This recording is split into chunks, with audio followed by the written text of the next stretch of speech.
Murder in the morning from the Hidden Killers podcast. Jumping right back into it as we talk about Rudy Farias and the interview that he recently gave some reporters, including Fox 26 Houston. We have some of the audio from that, and we're just kind of dissecting it piece by piece and discussing what exactly was said. If you're just picking up on this segment for the first part, go back to part one for context on this, because we're working our way through it. We're up to the area in the interview where he's asked about, what was going on in the bedroom. There had been some allegations made by Quinnell X last week, who claimed to be an advocate for Rudy, and claimed that Rudy had said about some very inappropriate sexual contact. Here's what he said more recently when questioned by reporters. I used to have to sleep in her bed sometimes. I don't remember why, just like next to her. It wouldn't be anything sexual or anything like that. I wouldn't lie about that, because there's plenty of people that need honest truths when it comes to those things. That just muddies the water to lie about those type of things. That's where I said the media, they like to twist my words and confuse things. I never said anything bad about her in that regard, but, just boundaries she would push or make me uncomfortable, and I would say stop, and she'd be like, well, why, what did I do? I didn't do anything wrong, and then I would just be like, okay, I didn't do anything wrong, and just leave it at that, just push my boundaries if you want, do whatever you had to do. And I would just be like a people pleaser, but I didn't have people to please, just my mom. I didn't have anybody to take care of or, help understand me. It was just her all the time, my mom. In that one, it feels to me a bit like he has more to say, maybe doesn't want it to come out. Maybe he doesn't, especially where he alludes to, I didn't do anything wrong. He's like, okay, I'm just going to go along with it. And I got to say this, nobody's twisting his words. We're getting it directly from the person who's claimed he was the advocate for him, that Quinnell X, that he was standing by for quite some time. He's the one who came out and said that these allegations of the mother kissing him on the lips, making him sleep in the same bed. He did not ever say anything about intercourse. And I think most responsible reporting has also said that as well. But nonetheless, if this kid doesn't understand personal boundaries and what's appropriate or not appropriate between a mother and a son, there may be things that went on there that he doesn't even realize that you don't do that. Well, exactly. He, growing up, being raised by her, he may think that this is all normal. And once he gets the counseling he so desperately needs, he may realize, holy cow, none of this should have happened, including X, Y, and Z. As aware as he seems to be after only 1 week of being now known to be alive and not missing, he's extremely aware, but I still think there's a lot of growth that he's going to need to fully understand all of this, if in fact he's telling the truth on how all this went down. When asked if he wants to see his mom, here's what his response was to Fox 26.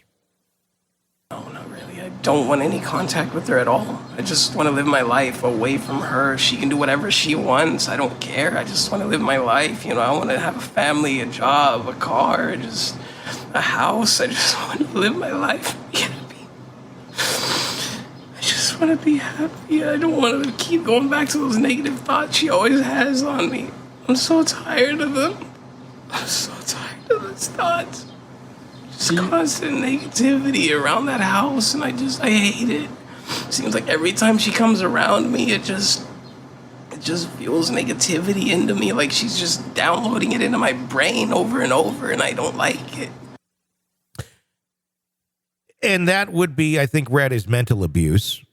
Someone who's fueling negativity over and over. I think a lot of us were expecting to hear, constant physical abuse, or every time she comes around hitting or this or that. But if someone is expressing it as they're downloading information into your brain that's negative over and over and over, I think that's someone who's just not finding the correct words to use about enduring mental abuse from someone that you love and trust. Can I be a jerk here for just a second? I grew up with extremely negative mother, an abusive father. I've worked for employers who were horrifically negative. It just might be the way of the world. And I'm not downplaying anything that's happened to him, No. but it might just be you have a really bad mom who speaks to you poorly and treats you like shit. And you might feel scared of that person, but maybe he was never really held captive. Maybe he just feared her. Are there laws against that? Maybe I'm coming from this from my own perspective. Like, if a parent yells at you, is that automatically abuse? If they scare you? No, I mean, I think you have to look at the pattern of the behavior. If this has just basically been his entire childhood of mental abuse, yeah, that's certainly abuse. Is it something that she could be arrested for today? No, I don't think so. Yeah, and that's where I'm struggling, because it might just be you had a horrible, shitty childhood. You need some counseling. You need to deal with it. But I'm finding holes in his story that he was actually out of the house. He wasn't like chained in the basement. He went places. He did things. He interacted with other people. I'm struggling to find the thread in the story where he was being held captive. Well, here's the question. Did your mom hold you captive? Here's what he said. I mean, in a sense, just not in the physical, restraints or anything, but mentally she held me against my will, which is, I wanted to just come out and say stuff and be honest. And every time I would try to, she would just either be, no, don't do it, or, all right, go do it. Why do you think she did that? I don't know. It's because maybe a lot of both of our problems stemmed from my brother passing away. My brother had passed away, and ever since then, he was like our glue. He was like the father figure. He's a provider. He took care of the family. Me and my mom. And then when I couldn't take care of my mom anymore, I had to take care of my grandma, and it was difficult. It was especially at the end. So not held physically captive, mentally held captive, according to him, and I guess all the way up to 25 years old. Again, it does seem like there was a lot of opportunity here to see the outside world, to get the outside world enough to realize, hey, I'm 25. My mom doesn't have to be holding me captive here, and she's not physically. Yeah. Is it him kind of holding himself captive? Playing, and here's the thought on this. If the mother is someone who has her entire life played the victim, which it sounds like she kind of does, even though she's been through a lot of bad things. But if someone maintains that ideology of always being the victim, and again, you were raised by this person for 25 years, you could also very likely fall into that pattern of, let's be the victim. No, absolutely. That's what you've been raised to believe, that you are a victim. You're a victim of the police. When you leave the house, they're going to give you a ticket. You're a victim of everything, of society, of the world. Absolutely. And of your mom. And you may very much be. But at the same point, again, if I did not hear him speaking today this way, I would have a very different opinion. But what I'm hearing is someone who does sound like they were competent enough to realize something was wrong earlier, and I don't understand why it took up to age 25 to get out of that home. I just don't. I mean, I'd love to learn more about this story. I'm very sympathetic to victims and this sort of abuse and mentality and feeling like you're trapped and things of that nature. I've been in that situation myself once. This just seems to ring a little different. Yeah, it feels different. It feels, I don't have a word for it. It does feel different than I feel like the typical cases. There's more, and I can't judge completely either way and say the mom's 100% guilty and horrible or she's innocent. I just feel like there's a bit of both at play here. I don't think anybody is completely in the right on any of this. It feels like everybody is speaking from some level of delusion. Did mom make you play the role of husband? Asked by Fox 26. Here's what he said. It basically felt like that. Like, make sure to cook, or, oh, you didn't make me any food, you didn't do this and that. It's just like, I just want to provide for myself. I don't want to keep providing for my mom. I just treat it like a roommate towards the end, like, I'm tired of being your son. I just want to be your roommate. I just want to live my life. Give me my check instead of $60 for 12-hour shifts 7 days a week at night. Like, I just want to live. She would make you go to work with her, is that? Yes, ma'am. And then we don't want to twist your words. We want to say it from your perspective, and we want to make sure we get this right. So I know she had you play the role of a father, but as far as sexual assault or something of that nature, did she ever force? You don't have to go into detail, but she didn't force herself on me or anything like that. Like, it wouldn't be anything like I would have to go get a rape kit or go file a police report. Okay. It would never be anything like that. Just stuff that really made me uncomfortable, and I didn't have any references or other people to bounce off of to understand that, like, if it's a healthy thing that she does or not. Maybe it's just me not understanding how people work, because she's the only person I understand. But yeah, someone who it sounds like just didn't have a very good grasp on how things work. To me, he sounds like somebody who's just been released from prison, whether it was his own prison or one that really did exist. But I don't think he knows how to assimilate into society. I don't think, I think he's going to need extensive counseling. And, even like I said, even if he wasn't held captive, he thinks he was. So perception is reality here. He thinks he was held captive as a hostage. And so he needs to work through the fact that he is now free. Which is an interesting thing, because from the outside looking in, we can all go, well, this just looks like you could have gotten out. And physically, that may be 100% true. He may have able to just walk away at any time, and he did not. But if he mentally believes that this is where he needs to be, has to be, has no choice in the matter of being, that is abuse. That's where oftentimes we don't see it with mother-son relationships. We see it more with spouses, where one's abusing the other and one can't get out of it, or views that they can't get out of it, sometimes until it's too late. It's very easy on the other side to go, you could have totally left, but not so much when you're in that situation. No, and not every abused person, whether it's physical, mental, both, sexual, whatever, not every abused person has the strength to get out of their situation. So it's very easy for us to sit here and judge that.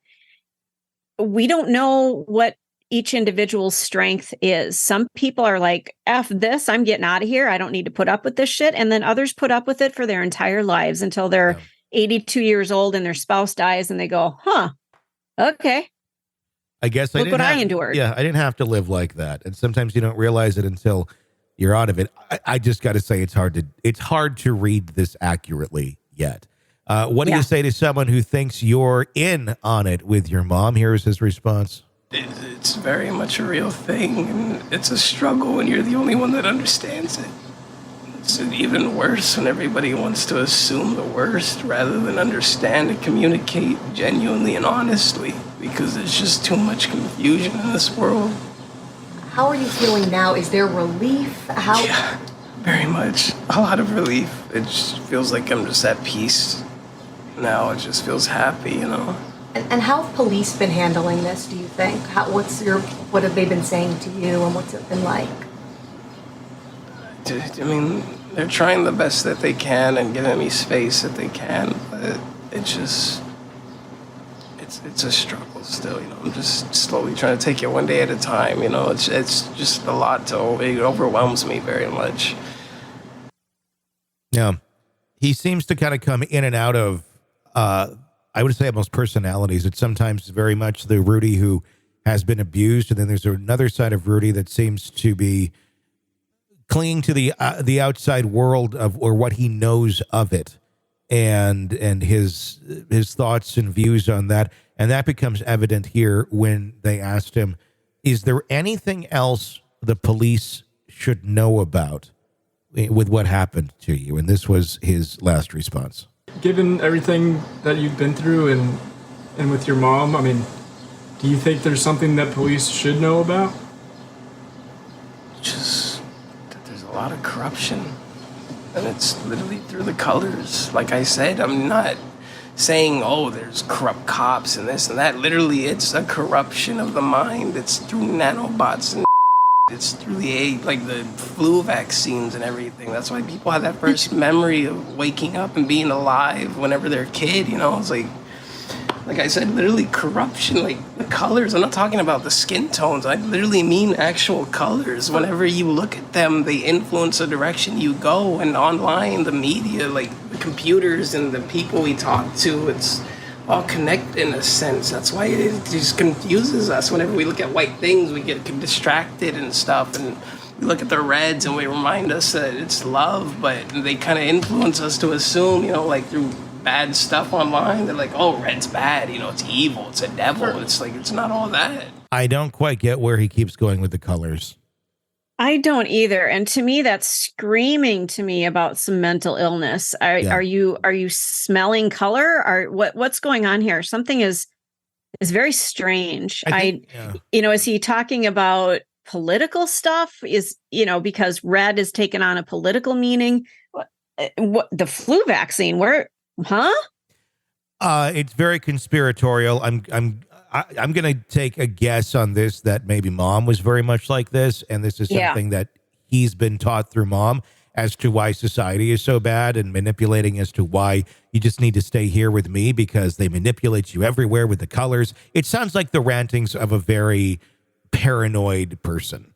Precisely. And I don't know that it's necessarily him that's doing the ranting as much as it's him doing the repeating of the ranting of someone else, and this is what he was taught to believe. Yeah, it feels very parroted. Like these phrases he has had pounded into his head, and now he's just restating them like a parrot would. Yeah. Doesn't know what they mean, but he's heard them so much that he can say them verbatim. And it can sound like he knows what he's talking about, but if you try to break that down any further, notice the reporters don't go into that at all. They're just like, it's sad all around. This is someone who's not well.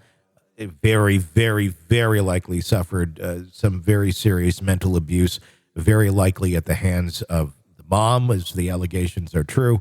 But it's, I don't know. I think this, we look at this and we go, oh, this is so rare. This is so crazy. No, this is just one person who got caught or someone actually took a look at in detail to see, well, what's going on in your circle of life. And we see these layers of this onion that are just utterly screwed up and make no sense at all. But, drive around your town. Drive around some parts of your town that may not be the greatest, and even some parts that are. But there's so much rampant mental illness out there that I think is a lot in this sort of a vein where there's a lot of delusional type thinking that's not being diagnosed, not being treated, I think this stuff goes on all the time everywhere and very rarely ever gets checked out or treated because everybody just looks at, well, they're fine. They're keeping to themselves over there. It only seems to get the attention when something like this happens where someone's been missing for 8 years and found or someone ends up dead. Yeah, I agree. I think I know in my neighborhood, I've got a couple of people who I look at them and I go, wow, how do you exist? There's some very strange stuff going on. Yeah. And those people are amongst us. They somehow function in society. We are around them all the time. And once in a great while, one makes the news. For the most part, it's just par for the course, really. It is. I mean, and it just speaks to the lack of mental health help that we have here in our country. Mm-hmm. As we all know horrible it is. But that's, when you don't prioritize something like that, you end up with a nation that has a huge percentage of people thinking very much like this and operating very much like this on a daily basis for years or their entire life or until something stops them or gets them help. But that's, Rudy Farias, very bizarre story. We'll, of course, continue to cover it for you right here as we learn more. You're locked into the Hidden Killers podcast. Want more? Start binging on all of our true crime podcasts right now through Apple Podcasts and get an ad-free experience when you sign up to be a True Crime Today Premium Plus member exclusively on Apple Podcasts. More of the Hidden Killers podcast dropping soon. Press subscribe now.